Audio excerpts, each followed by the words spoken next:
Welcome to Anime Vault. Today, we're diving deep into the full breakdown of Invincible Season 1. Whether you're a longtime fan or just getting into the series, this is everything you need to know, explained in the most detailed way possible.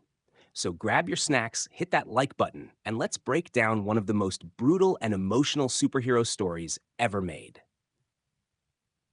The beginning. Mark Grayson's journey to becoming invincible. Our story follows Mark Grayson, a seemingly normal teenager, except for the fact that his father is Omni-Man, the most powerful superhero on Earth. Omni-Man, whose real name is Nolan Grayson, is part of an alien race called the Viltrumites, a species of hyper-powerful warriors from the planet Viltrum.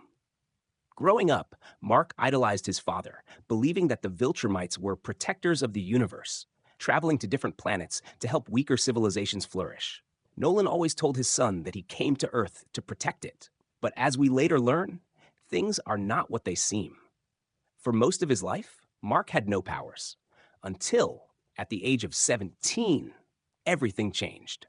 One day, while taking out the trash, he suddenly discovered super strength, launching a garbage bag into the stratosphere.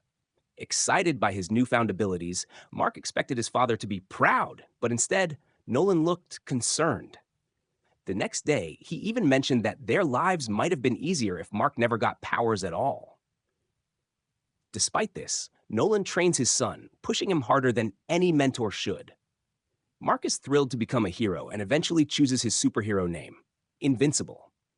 At first, his journey seems like a typical superhero story. He saves people, fights villains, and slowly gets better at using his powers.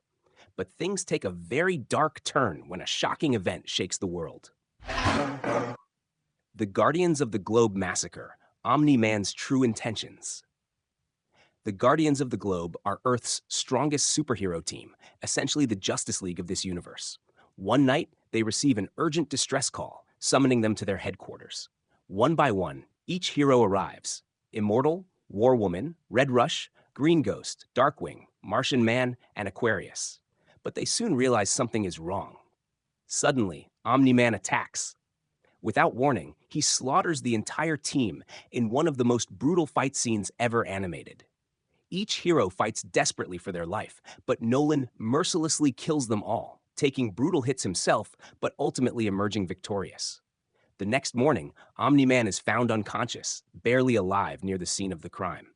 The world is in shock.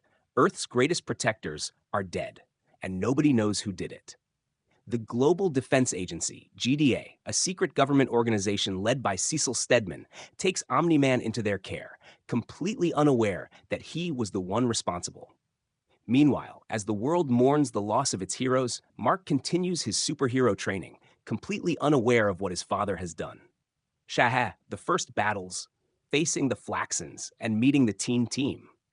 As Mark tries to prove himself, the planet is suddenly attacked by aliens from another dimension, known as the Flaxans.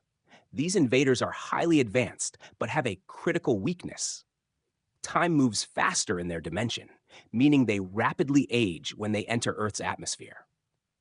Mark jumps into action, but freezes in fear when he sees civilians getting brutally killed in front of him. Luckily, he's not alone. Earth's second-best team, the Teen Team, arrives to fight back. Led by Robot, the Teen Team includes Adam Eve, a reality-warping hero with godlike powers; Rexplode, a cocky explosion-based hero; Duplicate, a fighter who can create multiple copies of herself. Mark quickly bonds with Adam Eve, who goes to the same school as him. However, she's already dating Rexplode, creating a bit of a love triangle. Days later, the Flaxans return, this time having evolved their technology to resist aging. The battle is much more intense, and Mark is nearly overwhelmed until Omni-Man arrives. What happens next is pure carnage. Omni-Man annihilates the Flaxans, slaughtering them by the millions. He even follows them back to their homeworld and single-handedly destroys their entire civilization, leaving behind a message: Earth is not yours to conquer. That sentence would later take on a much darker meaning. Cecil's investigation: who killed the Guardians? While Mark enjoys his new life as a superhero, Cecil grows suspicious of Omni-Man. Something doesn't add up. How could he have been the only survivor of the massacre? He orders his team to secretly monitor Nolan's every move. Meanwhile, Mark continues fighting crime and even embarks on a mission to Mars, where he unknowingly brings back a dangerous parasite. Elsewhere, Robot is seen working with the Mahler twins, two criminal geniuses known for their cloning technology. It turns out, Robot is actually Rudy Connors, a deformed man living in a containment tank. He orchestrates a secret plan to transfer his consciousness into a new cloned body, one designed to look like Rex Splode, since he knew that Monster Girl found Rex attractive. As time goes on, Cecil's suspicions are confirmed. Omni-Man did kill the Guardians. The problem? No one can stop him. Cecil launches his last-ditch efforts to take down Omni-Man, unleashing powerful cyborgs, a giant kaiju, and even the Immortal, who has been revived. Nothing works. Omni-Man tears through everything Cecil throws at him. The only option left is Mark. Omni-Man versus Invincible. The truth is revealed. Finally, Omni-Man reveals the horrifying truth to his son. The Viltrumites are not protectors. They're conquerors. He didn't come to Earth to help it. He came to prepare it for Viltrumite rule. Mark is horrified. He refuses to join his father, leading to one of the most brutal fights in animation history. Omni-Man destroys entire cities, killing thousands just to prove a point. He beats Mark nearly to death, but right before delivering the final blow, he has a flashback to his son's childhood. Overcome with emotion, he abandons his mission and leaves Earth, flying into deep space. Mark, barely alive, is left traumatized by everything he's learned. The future. What's next for Invincible? With Omni-Man gone, the world prepares for new threats. More Viltrumites are coming. The Flaxans might return. Cecil is building a cyborg army. The Martian parasite is loose on Earth. And then there's Alan the alien, who warns Mark that his biggest battles are just beginning.